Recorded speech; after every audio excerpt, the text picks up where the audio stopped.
ક્ષત્રિય સમાજના વિવાદનો રોષ શાંત નથી થયો ત્યાં પાટીદારો ફરી મેદાનમાં ઉતર્યા છે।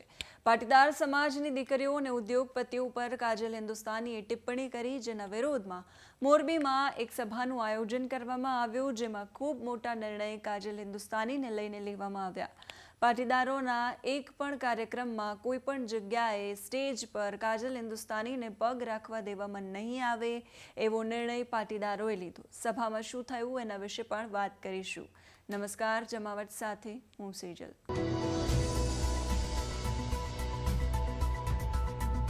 થોડા સમય પહેલા સુરતમાં યોજાયેલા એક કાર્યક્રમની અંદર કાજલ હિન્દુસ્તાની દ્વારા મોરબી પાટીદાર સમાજની દીકરીઓ વિશે અને ઉદ્યોગપતિઓ વિશે જે ટિપ્પણી કરવામાં આવી તેને લઈને મોરબીના પાટીદાર સમાજમાં ભારે આક્રોશની લાગણી જોવા મળી રહી છે।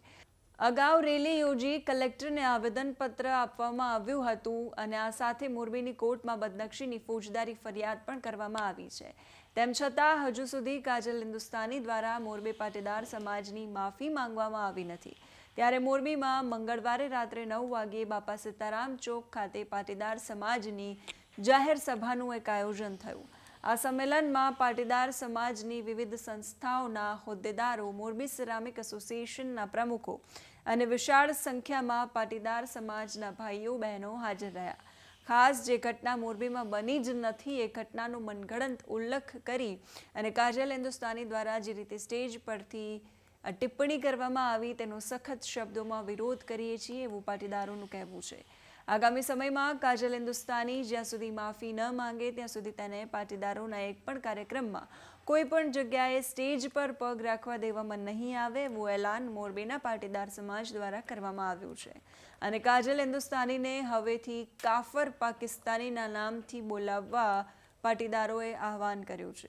સાંભળો એ પાટીદાર અગ્રણીઓને શું કહી રહ્યા છે। બેન હિન્દુસ્તાનીએ જે પાટીદારની દીકરી વિશે બેફામ જે બફાટ કરેલો હતો એના વિરોધમાં અમે જાહેર સંમેલન કરેલું હતું કે માફી માગે, છતાં એને માફી નથી માંગી। તો આજે એક હિન્દુની દીકરી તરીકે એક હિન્દુની જ દીકરીઓ ઉપર આવા ખોટા વાણી વિલાસ કરે તો એને હિન્દુ સંસ્કૃતિના લક્ષણ જ ના કહેવાય। એટલે અમે એને નક્કી કર્યું છે, મેં પાટીદાર સમાજ વતી એને કાજલ હિન્દુસ્તાનીના બદલે કાફર પાકિસ્તાની હવેથી કહેવું એવું મેં જાહેર કર્યું છે। હવે પછી જ્યાં સુધી સમાજની માફી નહીં માગે ત્યાં સુધી પાટીદાર સમાજના કોઈ પણ કાર્યક્રમના સ્ટેજ ઉપર અમારો સમાજ એને સ્થાન નહીં આપે એવું અમે અમારા સમગ્ર સમાજને અપીલ કરશું। કાજલ હિન્દુસ્તાનીને હું ખાસ કહેવા માંગુ છું કે તમે જ્યારે એક નારી છો ત્યારે એક દીકરીઓ ઉપર જ્યારે તમે આ પ્રકારનો તમે જ્યારે વિષય મૂકો છો તો પહેલા તો તમારે આના વિશે પહેલા બધી માહિતી મેળવી લેવી જોઈએ અને ખરેખર સત્ય હોય તો તમારે સમાજના આગેવાનો પાસે આ વિષય લઈ આવવો પડે અને પછી જાગૃત કરી અને પછી આ વિષયને આગળ મૂકવો જોઈએ।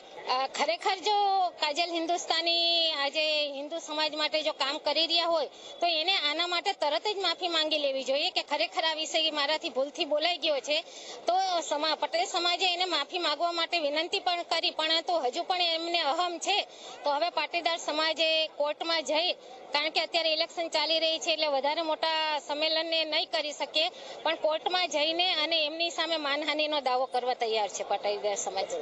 તો કાજલ હિન્દુસ્તાની જ્યાં સુધી માફી ન માંગે ત્યાં સુધી પાટીદારોનો વિરોધ યથાવત રહેશે। કાજલ હિન્દુસ્તાની અગાઉ એક વખત એક વિડીયોમાં, સ્પષ્ટતાવાળા વિડીયોમાં એ કહી ચૂક્યા છે કે હું કંઈ પણ થઈ જાય માફી નહીં માંગું। પાટીદારોના વિરોધ પછી એનું શું સ્ટેન્ડ રહે છે એ જોવું મહત્વપૂર્ણ રહેશે। અત્યારે આ વિડીયોમાં બસ આટલું જ। નમસ્કાર।